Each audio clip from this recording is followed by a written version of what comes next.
لیکن اب ایسا لگتا ہے کہ کوئی کوشش نہیں ہو رہی ہے. خود پی ڈی ایم کی فورسز ایک دوسرے کو مات کرنے کے لیے لگ گئی ہیں.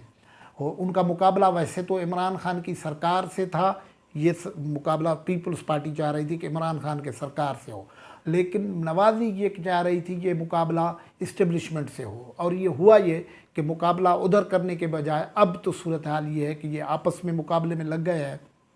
اور اب تو یہ خبریں بھی آ رہی ہیں کہ پنجاب میں جو پولیٹیکل میدان لگ رہا ہے اس میں تو کہیں ایسا نہ ہو کہ پیپلز پارٹی تو اب پنجاب میں اس طریقے سے موجود رہی ہیں، محدود سیٹیں ہیں، اور پھر نچلی سطح پہ بھی ان کا تنظیمی سٹرکچر کو اتنا مضبوط تو نہیں ہے، لیکن وہاں جو پارلیمنٹری پالیٹکس ہے اس میں خود نواز لیگ کے اندر مسائل ہونے کی نشاندہی کی جا رہی ہے.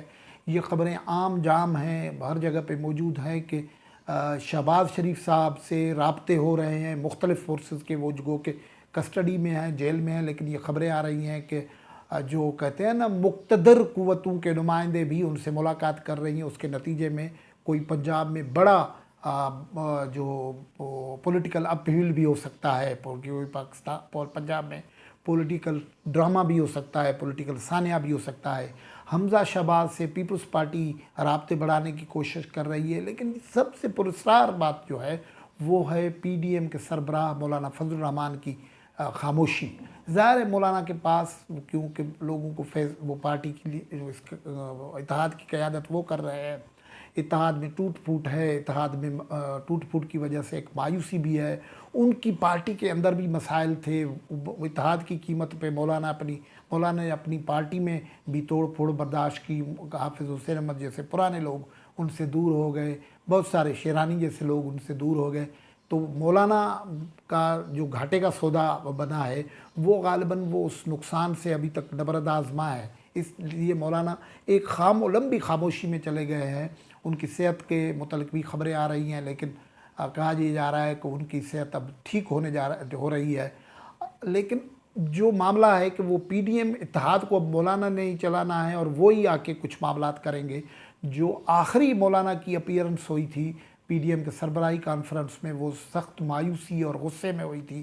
مولانا صاحب اس دن میڈیا کے سامنے نہیں آنے چاہتے تھے، لیکن مریم نواز اور دوسرے لوگوں نے انہیں انسسٹ کیا تھا، وہ آئے تھے اور انہوں نے کہا تھا کہ جو 26 مارچ کا لانگ مارچ ہے وہ پیپلز پارٹی کی رائے ایک بنی ہے، باقی پارٹی کی رائے دوسری ہے، تو وہ پھر سی سی میں جا رہے ہیں. وہ سی سی کا اجلاس 4 اپریل کو ہونا ہے، لیکن تب تک پی ڈی ایم عملی طور پر ڈال ڈرمس میں ہے. کوئی ان کے آپس میں رابطے نہیں ہو رہے ہیں اس وقت تک. پی ڈی ایم اور پی ڈی ایم کی کمپوننٹ پارٹیز جو ہیں ان کے کوئی فارمل رابطے نہیں ہوئے ہیں. مسلم لیگ نواز ایک طرف کھڑی ہوئی ہے اور اس کے ساتھ جے یو آئی کے رابطے تھوڑے بہت ہوتے رہتے ہیں. ٹیلی فونک رابطے جو ہیں وہ بھی رسمی طور پر ہوتے ہیں، وہ عموماً ڈیمیج کنٹرول کے سلسلے میں ہوئے تھے کہ ایک دوسرے کے خلاف بیان بازی نہ کی جائے. اب وہ بیان بازی تو بند ہے، لیکن عملاً یہ ہونے جو کو جا رہا ہے کہ پی ڈی ایم کا جو سربراہی اجلاس ہونا تھا وہ سربراہی اجلاس اب تک اس کی کوئی ایجنڈا نہیں ہوئی، کوئی تیاری نہیں ہو رہی ہے. اور عملی طور پر کئی مبصرین اس خیال کے ہیں، صرف مبصرین نہیں، ہماری بات ہو رہی ہے جے یو آئی کے اندر، مسلم لیگ کے اندر، پیپلز پارٹی کے اندر یا دوسری پارٹیوں کے اندر، نیشنل پارٹی بلوچستان کی جو پارٹی ہے اس کے اندر، بی این پی کے اندر، اے این پی کے اندر، وہ یہ ریئلائز کرتے ہیں کہ اب جس نہج پہ پی ڈی ایم پہنچا ہوا ہے اس میں سربراہی اجلاس میں بیٹھ کے تلخیاں بڑھ ہی سکتی ہیں، اور ان کا تلخیاں کم ہونے کی کوئی شکل نظر نہیں آ رہی ہے. تو اس وقت بیک ڈور پہ یہ کوشش ہو رہی ہے کہ جو پی ڈی ایم کے سربراہی اجلاس اگر کوئی بلایا جائے تو اس سے پہلے کامن گراؤنڈ ڈھونڈے جائیں، کیونکہ اب تو ہر جگہ اختلاف نظر آ رہا ہے نا. مثال کے طور پر جو مسلم لیگ ہے وہ کہتی ہے کہ یہ اسٹرگل ہونی چاہیے اسٹیبلشمنٹ کے خلاف، اور جو عمران خان کے جو سلیکٹرز ہیں ان کے خلاف. پیپلز پارٹی یہ کہتی ہے کہ ہم اقتدار میں جائیں، عثمان بزدار کو گرا دیں اور وہاں تحریک لائیں. مسلم لیگ نواز تو یہ کہہ رہی ہے کہ وہ نہیں لائیں گے، لیکن اب یہ خبریں ہیں کہ پیپلز پارٹی کوشش کر رہی ہے کہ حمزہ شہباز اور کسی طریقے سے شہباز سے انڈائریکٹلی شہباز شریف سے رابطے ہو جائیں.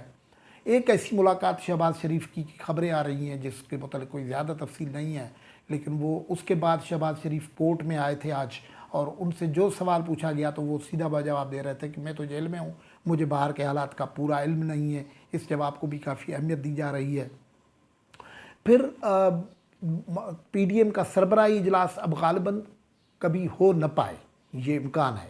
اگر کوئی ہوا بھی تو کوئی ویڈیو لنک سے ایک دو لوگ شریک ہو سکتے ہیں، لیکن کیونکہ پی ڈی ایم کا سربراہی اجلاس کس پہ ہو، کوئی کامن گراؤنڈ اب نہیں نظر آ رہا ہے، اور وہ سرکار کو اب اتنا پی ڈی ایم کی وجہ سے ریلیف مل گیا ہے کہ عثمان بزدار اب چیلنج کرنے لگے ہیں۔